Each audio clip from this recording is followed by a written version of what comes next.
আসসালামু আলাইকুম বন্ধুরা, আজকে কিন্তু তোমাদের মাঝে সুন্দর একটি ব্লগ নিয়ে হাজির হয়ে গেল। আজকের ব্লগে দেখাবো খুব সুন্দর একটি রেসিপি। তো এখানে আমি প্রথমে 1 লিটার সরিষার তেল দিয়ে নিচ্ছি একটি বড় পাতিলে। দেখে নিচ্ছি, বুঝতে পারছেন আমি কী রান্না করব পুরান ঢাকার বাবুর্চি রেসিপিতে তেহারি, বিফ তেহারি। তো এখানে অনেকগুলো পেঁয়াজ এবং আস্ত গরম মশলা দিয়ে দিয়েছি। আর এখানে মাংসগুলো আগে ধুয়ে ছোট করে কেটে ধুয়ে পানি ঝরিয়ে দিয়েছি। পেঁয়াজটা যখন একটু লাল হয়ে আসলো তখন এর মধ্যে আদা রসুন জিরা জৈত্রিক জায়ফল সাদা গোলমরিচ, তারপরে দিয়ে দিয়েছি ধনিয়ার গুঁড়া কাঠবাদাম বাটা, সব কিছু একসাথে দিয়ে ভালো করে মশলাটাকে কষিয়ে নিচ্ছি। দিয়ে দিলাম কতগুলো কাঁচামরিচ, সামান্য দিয়ে দিলাম লাল মরিচের গুঁড়া। মশলাটা যখন ভালো মতো কষানো হয়ে গেল তখন তার মধ্যে দিয়ে দিলাম আগে থেকে ধুয়ে রাখা প্রায় 8 থেকে 9 কেজির মতো মাংসটা ভালো করে দিয়ে ভালো করে নেড়ে চেড়ে এটাকে মশলাটাকে মিক্স করে নিতে হবে। তো আসলে আগামীকালকে যেহেতু আমার শাশুড়ি মায়ের মৃত্যুবার্ষিক, তো এখানে মাদ্রাসার ছাত্রদেরকে খাওয়াবো, এই জন্য কিন্তু রান্নাটা করছি। রাতের বেলায় করে নিচ্ছি, পরের দিন যেহেতু গ্যাসের অনেক সমস্যা করে, গ্যাস থাকে না, এই জন্য রাত্রে রান্নাটা করে নিচ্ছি, সকালে দুপুরে তাদেরকে খাওয়াবো। তো যাই হোক, এখানে আমি ভালো করে মশলাটাকে মিক্স করে নিচ্ছি মাংসের সাথে। লবণটা কিন্তু পরিমাণ মতো দিয়ে দিবেন। তো এটা হলো পুরন ঢাকার বাবুর্চির একটা রেসিপি। ওই রেসিপিতে আমি পুরো রান্নাটা করলাম। রেখে দিয়েছিলাম, অনেকগুলো পানি উঠেছে, দেখুন মাংস থেকেই পানিটা উঠেছে। এই পানিতেই মাংসটা সিদ্ধ হয়ে যাবে। এই মাংসটা প্রায় 80% মতো সিদ্ধ করে নিতে হবে, বাকি যে 20% থাকবে সেটা চাউলের সাথে সিদ্ধ হয়ে যাবে। তো অনেক সময় লাগবে, মাংসটা যেহেতু চুলায় গ্যাসের আঁচ একদমই কম। তো এখন আমি দিয়ে দিলাম আড়ঙের যে টক দই সেটা।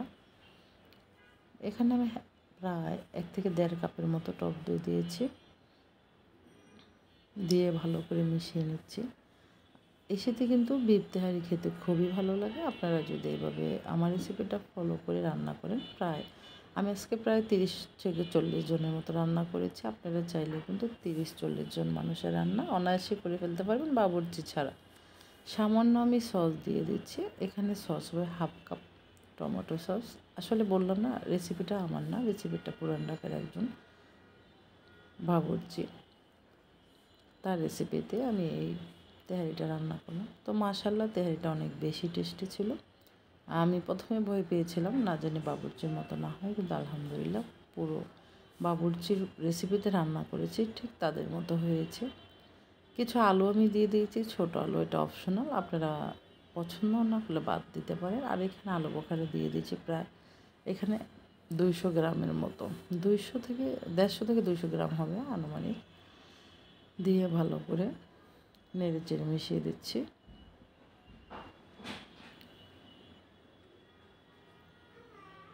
যখন মাংস থেকে তেল উঠে আসবে উপরের দিকে, বুঝবেন মাংসটা কিন্তু কষানো হয়ে গেছে। তখন আপনারা এর মধ্যে পানি মিক্স করে দেবেন।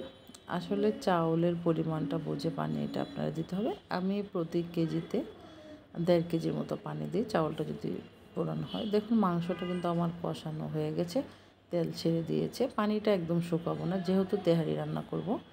এই মাংসের যে পানিটা, এটা চাউলের সাথে মিশে কিন্তু তেহারির টেস্টটা অনেক বেশি বেড়ে যায়।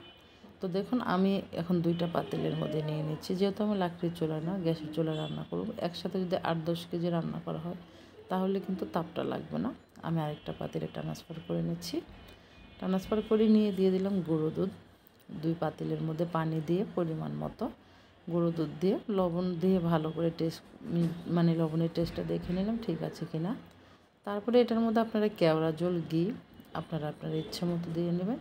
কেওড়া জলটা সামান্য দেবেন, এটার ঘ্রাণটা খুব ভালো লাগবে। যদি আপনারা বাবুর্চির সম্পূর্ণ রেসিপিতেই খেতে চান, বাবুর্চির মতো করে রান্না করে খেতে চান, তাহলে কিন্তু আপনাকে কেওড়া জলও দিতে হবে আর গুঁড়ো দুধ এভাবে দিতে হবে। দেখুন কত সুন্দর একটা কালার এসেছে, দেখেই কিন্তু খেতে ইচ্ছে করছে। তো যাই হোক, এখন আমি 2টা পাতিলে ভাগ করে এই রান্নাটা করে নেব। তো বন্ধুরা, আমার এই ভিডিওগুলো যদি আপনাদের ভালো লেগে থাকে তো প্লিজ লাইক, কমেন্ট, শেয়ার করে দেবেন। আর আপনারা যদি নতুন কোনো রেসিপি দেখতে চান তাহলে কমেন্টের মাধ্যমে জানাবেন। ইনশাআল্লাহ পুরান ঢাকার বাবুর্চি রেসিপিতে যে কোনো রেসিপি আপনাদেরকে আমি দেখাতে পারবো। যদি আপনারা কমেন্ট করেন তাহলে অবশ্যই দেখানোর চেষ্টা করবো ইনশাআল্লাহ। তো পানিটা যখন চাউলের সাথে শুকিয়ে সমান সমান হয়ে যাবে, তখন ওই অবস্থাতে এটাকে একদম দমে দিয়ে দেবেন। আর এ পাশ দিয়ে কিন্তু সকালবেলা আমি বাচ্চাদেরকে নাস্তা দিচ্ছি। ছেলেরা যেহেতু কোরআন তেলাওয়াত করেছে তাদেরকে নাস্তাটা দিয়ে নিয়েছি। তারপরে কিছুক্ষণ পর আমি, এটা হলো দুপুরের দিকে, দেখুন চাউলটা কিন্তু অনেক ঝরঝরা হয়েছে, খুব সুন্দর হয়েছে। এতগুলো চাউল একসাথে রান্না করেছিলাম, ভয় পেয়েছিলাম না জানি ঝরঝরা না হয়। দেখুন কতটা সুন্দর হয়েছে, খেতে অসম্ভব মজা হয়েছিল। তো দেখুন, তো দুপুরের দিকে যখন ওরা আসবে, আসলে আমি ওই ভিডিওগুলো করতে চাই না, এমনি ছোট্ট একটা ভিডিও নিয়েছিলাম পাড়ে দিয়ে যখন আমি ভিডিও করছিলাম, ছেলেদেরকে দেখা যাচ্ছে। তো দুপুরে অনেক হুজুররা আসবে আর মাদ্রাসার স্টুডেন্টরা আসবে, তাদেরকে খাওয়াবো ইনশাল্লাহ। তো এগুলা দেখুন কতটাই ঝরঝরে হয়েছে। তো আসলে রান্নাটা এই জন্যই করা হয়েছিল, আমার দেবর আসবে, ননদরা আসবে, আত্মীয়স্বজন সবাইকে নিয়ে ছোট্ট পরিসরে এই আয়োজনটা করা হয়েছিল ঘরোয়াভাবে। তো বন্ধুরা, আপনার আজকের এই ব্লগটা আপনাদের কাছে কেমন লাগবে জানাবেন কিন্তু। আর ভালো লেগে থাকলে এই যে বললাম আমার পেজটিকে ফলো দিয়ে দেবেন। তো দুপুরের সময় যখন হুজুরা খেয়ে সবাই চলে গেছে, খাওয়া দাওয়া শেষ হতে, তখন আমরা পরিবারের সবাই খেয়ে নিচ্ছি।